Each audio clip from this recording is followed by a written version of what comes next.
నమస్కారం. యూట్యూబ్లోకి వెళ్ళి తారానాథ్ మురాలా అని టైప్ చేసి సబ్స్క్రైబ్ బటన్ని గంట గుర్తుని నొక్కండి. నేను వీడియో అప్లోడ్ చేయంగానే మీ అకౌంట్లోకి డైరెక్ట్గా వస్తుంది. నిన్న మొన్న వార్తాపత్రికల్లో బిజినెస్ లైన్, ఎకనామిక్స్ టైమ్స్ లాంటి పత్రికల్లో బిఎస్ఎన్ఎల్, ఎయిర్ ఇండియా నష్టాల కంటే ఇండియా పోస్ట్ నష్టాలు అత్యధికంగా ఉన్నాయి. ఈ ఆర్థిక సంవత్సరంలో అది సంవత్సరానికి 15,000 కోట్ల రూపాయలు దాటిపోయినాయి అని వచ్చింది. నాకు ఆశ్చర్యం వేసింది. ఇండియా పోస్ట్ అనేది ఒక సపరేట్ పిఎస్యు ఏం కాదు కదా, అదొక యాక్చువల్గా డిపార్ట్మెంట్ ఆఫ్ పోస్టల్ సర్వీసెస్. ఒక ప్రభుత్వ విభాగం నష్టాలలో ఉన్న, లాభాలలో ఉన్న పోస్ట్ ఆఫీసు అనేది కేవలం సేవా దృక్పథంతో ఏర్పాటైన ఇదైనప్పుడు 1986 దాకా మనం కలిసే ఉన్నాం. 1986లో విడిపోయినప్పుడు వాణిజ్యపరంగా టెలికాం రంగం ఉండాలి, పోస్టల్ శాఖ కంప్లీట్గా సేవ నడుపుతుంది, సర్వీసులు అందించడానికి ఉంటుంది కదా అనే విభాగం నుంచి ఎందుకు ఇట్లా అని దాంట్లో పనిచేసే యూనియన్ లీడర్స్తో మాట్లాడడం జరిగింది. ఈ పేపర్లో వచ్చిన వార్తల సారాంశం ఏంటి అన్న తర్వాత మిగతా అంశాలు మనం చూద్దాం. బిఎస్ఎన్ఎల్ నష్టాలు దాదాపు 8,000 కోట్లు ఉన్నాయని, ఎయిర్ ఇండియా నష్టాలు ఈ ఆర్థిక సంవత్సరంలో 5,340 కోట్లు ఉన్నాయని, పోస్టల్ సర్వీసెస్లో అంటే ఇండియా పోస్టులు దాదాపు 4,33,000 మంది ఉద్యోగస్తులు, ఈడీ ఉద్యోగులతో సహా, ఎక్స్ట్రా డిపార్ట్మెంటల్ ఉద్యోగులతో సహా ఉన్నారని, వీళ్ల జీతభత్యాల కోసం ఈ ఆర్థిక సంవత్సరంలో 17,450 కోట్లు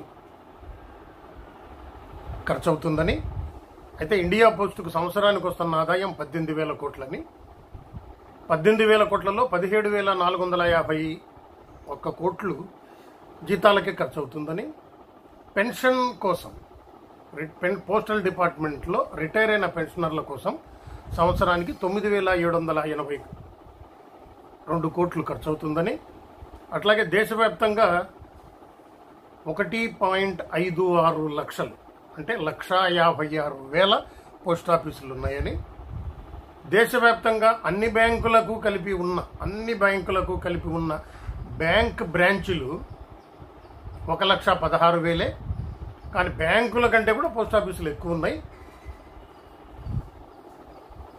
4,33,000 మంది ఉద్యోగస్తులు ఉన్నారు. ఇవి దాంట్లో సారాంశం ఇస్తా.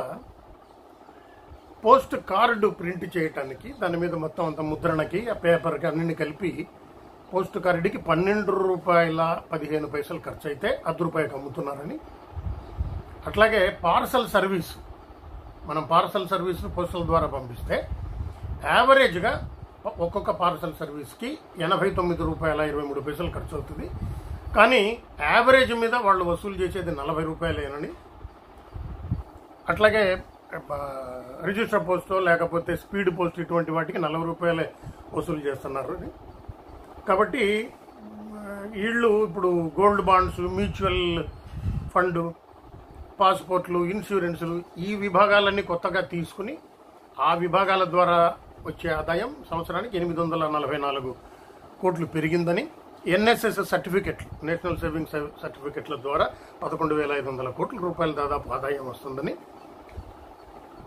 ఈ సర్వీసులన్నీ కలిపి చూస్తే ఇండియా పోస్టుకు వచ్చే నష్టాలు అంటే దాదాపు 18,000 కోట్ల రూపాయల రెవెన్యూ వస్తే 17,450 కోట్లు జీతాలకి, 9,782 కోట్లు పెన్షన్కి ఖర్చు అవుతుంది అని పెట్టారు.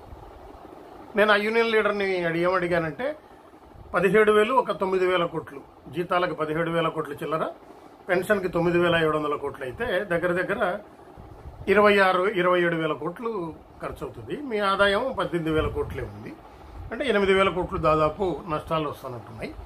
అయినా నష్టమేంటి సార్, మీకు డిపార్ట్మెంట్ ఆఫ్ పోస్ట్ కదా అని అడిగాను. లేదు సార్, ఇండియా పోస్ట్ అని చెప్పిన తర్వాత మీకు గుర్తుందో లేదో ఆయన గుర్తు చేశాడు పాత సంగతి. మీరు బిఎస్ఎన్ఎల్ అయినప్పుడు 1/10/2000 సంవత్సరంలో మనం బిఎస్ఎన్ఎల్ అయినప్పుడు ఆర్థిక శాఖ ఒక అంశాన్ని చెప్పింది. మీరు డిఓటీలో ఉన్నప్పుడు మీరు ఏ రోజు కూడా డిఓటీ వసూలు చేసిన డబ్బులు కన్సాలిడేటెడ్ ఫండ్ ఆఫ్ ఇండియాకి కట్టలేదు. ఆ డబ్బులు మీ దగ్గరే పెట్టుకుని డిఓటీలో పనిచేసే ఉద్యోగుల జీతం కానీ పెన్షన్ కానీ ఆ వచ్చిన డబ్బు నుంచి మీరు ఇచ్చుకునేవాళ్ళు. కన్సాలిడేట్ ఆఫ్ ఇండియాకి ఏ రోజు కట్టలేదు కాబట్టి మీరు ఒక బిఎస్ఎన్ఎల్గా ఫారం అయినా కన్సాలిడేటెడ్ ఫండ్ ఆఫ్ ఇండియాకి నుంచి మీకు పేమెంట్ చేయడం జరగదు. ఒక ట్రస్ట్ ఏర్పాటు చేస్తామని మొదట్లో చెప్పారు. మనం ఒప్పుకోలేదు.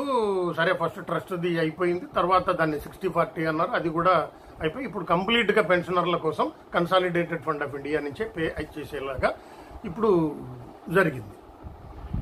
అది గుర్తు చేస్తా పోస్టల్ లీడర్ నాకేం చెప్పారంటే, ఇప్పటికీ మాకు మా ఆదాయం ఎంత వచ్చిందో, మా కోసం కేంద్ర బడ్జెట్లో ఎంత అలొకేషన్ అయితే జరిగిందో ఆ అలొకేషన్ నుంచే, బడ్జెట్ అలొకేషన్ నుంచే తప్ప కన్సాలిడేటెడ్ ఫండ్ ఆఫ్ ఇండియా నుంచి మా పెన్షనర్లకు కానీ మా జీతపత్యాలకు కానీ ఇవ్వటం లేదు అని చెప్పారు. మరి ఇప్పుడు కొత్తగా నిన్న పేపర్లలో వచ్చిన దాంట్లో వాళ్ళు చేసిన క్లారిఫికేషన్ ఏంటంటే, ఈ ఇండియా పోస్ట్ అనే దీనికి నష్టాలు వస్తే దాన్ని కేంద్ర బడ్జెట్లో ఆ నష్టాలను పూర్తి చేసి ఇలాగే డబ్బులు ఇవ్వటం జరగదు. మీ నష్టాలు మీ డబ్బులు మీరు అడ్జస్ట్ చేసుకోవాల్సిందే అని చెప్పారు. వచ్చే ఆర్థిక సంవత్సరంలో ఇది ఇంకా 7th పే కమిషన్ అమలు చేయటం మూలంగా ఉద్యోగస్తుల జీతపత్యాలకి పెన్షన్కి అయ్యే ఖర్చు ఇంకా పెరుగుతుంది, అప్పుడు ఇంకా కష్టమవుతుంది అని చెప్పారు. ఆ పోస్టల్ ఆయన 2-3 అంశాలు నాకు ఎక్స్ప్లెయిన్ చేశారు. సార్, టారిఫ్లు అంటే పోస్ట్ కార్డు ఉంది, అది పేదల కోసం చేస్తున్నాం కాబట్టి మీకు 12 రూపాయలు ఖర్చు అయినా 13 రూపాయలు ఖర్చు అయినా మీరు 10 రూపాయలకే అమ్మండి. ఎవరు డిసైడ్ చేశారు? కేంద్ర ప్రభుత్వం డిసైడ్ చేశారు. రిజిస్ట్రేషన్ రేటు లేకపోతే స్పీడ్ పోస్టు లేకపోతే పార్సల్ రేట్లు ఎవరు డిసైడ్ చేస్తున్నారు? డిపార్ట్మెంట్ ఆఫ్ పోస్ట్ కమ్యూనికేషన్ల శాఖ, కేంద్ర ప్రభుత్వమే నిర్ణయిస్తారు. ఎందుకు నిర్ణయిస్తున్నావు అనంటే, ప్రజలకి సర్వీసు సాధ్యమైనంత చీపర్ రేట్స్కి ఇవ్వాలి అన్న అంశం కొద్దీ చేస్తున్నారు. మరి రేట్లు నువ్వు నిర్ణయించి ఇంతకంటే ఎక్కువ అమ్మొద్దని చెప్పి నష్టాలకు నాకేం సంబంధం లేదు నువ్వంటే ఎట్లా? సేమ్ బిఎస్ఎన్ఎల్లో లాగానే టారిఫ్ లేకపోతే రూరల్ గ్రామీణ ప్రాంతాల్లో ఉన్న ఎక్స్చేంజ్లు లేదు, స్పెక్ట్రమ్ అంశం, ఇతర ఇలా చాలా రకాలైన అంశాలను కేంద్ర ప్రభుత్వం నిర్ణయిస్తా. నువ్వు పలానా పని చేయండి, పలానా రేట్ ఇంత కమ్మండి, మీరు టెలికాం అడ్వైజరీ కమిటీలను పెట్టి ఎంపీలను ఇంకొకరినో కూర్చోబెట్టి వాళ్ళకి పలానా ఫెసిలిటీస్ ఇవ్వండి, వాళ్ళకి 5 స్టార్ హోటల్లో మీటింగ్స్ అరేంజ్ చేయండి, ఇటువంటి ఏదో చెప్తారు. ఈ ఖర్చులంతా అదనంగా మనకు అవుతుంటాయి. గ్రామీణ ప్రాంతాల్లో ఎక్స్చేంజ్లు మెయింటైన్ చేస్తే నష్టం వస్తుంటుంది. ఇలా సేమ్ మన దాంట్లో లాగానే, అంటే పేరుకి ఒక కార్పొరేషన్గా లేకపోతే ఒక కంపెనీగా అనౌన్స్ చేయలేదు, కానీ డిపార్ట్మెంట్ ఆఫ్ పోస్టల్ సర్వీసెస్ని ఇండియా పోస్ట్ అనే పేరుతో ఆల్రెడీ దీన్ని కూడా చంపటానికి మెల్లిమెల్లిగా రోజుకు కొంత విషం ఎక్కించటం, తర్వాత ఇది నష్టాల్లో వస్తుంది, ఇది నడిపే పరిస్థితుల్లో లేదు అని చెప్పటం దీని ఉద్దేశం. వీళ్ళు పోస్టల్ బ్యాంక్ పెడుతున్నారు, చాలా వేరే వేరే సర్వీసులు, ఆఖరికి చింతపండును సరుకులు కూడా అక్కడ అమ్ముతాం, లేకపోతే పుస్తకాలు అమ్ముతాం, గమ్ బాటిల్స్, ఇటువంటివి స్టేషనరీ కూడా అమ్మి మేము ఇది చేస్తామనే సర్వీసులు చాలా పెట్టుకుంటున్నారు. కానీ రిబేట్ ఏదన్నా మనకు సపోజ్ ఏపీఎస్ఆర్టీసీ ఉంది, గ్రామీణ ప్రాంతానికి బస్సు వెళ్ళాలి, ఆ బస్సు వెళ్ళటం మూలంగా గ్రామీణ ప్రాంతాల్లో వచ్చే వాళ్ళకి వచ్చే ఛార్జీలు కానీ అంతగాని చాలా నష్టం. ఆ సర్వీసులు మెయింటైన్ చేసినంత అందరికీ అది నష్టమే. ఆదాయం ఎక్కడొస్తుంది? విజయవాడ టు హైదరాబాద్ వెళ్తానో, హైదరాబాద్ టు బెంగళూరు వెళ్తానో ఆదాయం వస్తుంటాయి.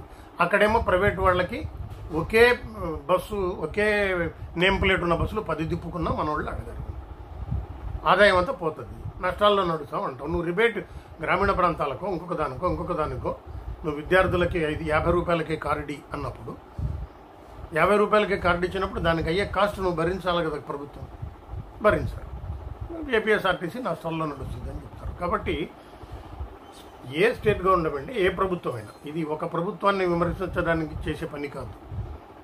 న్యూస్ పేపర్లలో వచ్చిన ఐటమ్స్ పరిశీలిస్తే అక్కడున్న ఉద్యోగులతో మనం మాట్లాడితే, లేదు సార్ మనం మీకు ఇంకా మీ పెన్షనర్లకి కన్సాలిడేటెడ్ ఫండ్ ఆఫ్ ఇండియా నుంచి వస్తుంది, బిఎస్ఎన్ఎల్ పెన్షనర్లకి, మాకు కన్సాలిడేటెడ్ ఫండ్ ఆఫ్ ఇండియా నుంచి రావట్లేదు, మా పెన్షనర్లకి మా ఆదాయం నుంచే ఇచ్చుకోవాల్సి వస్తుంది.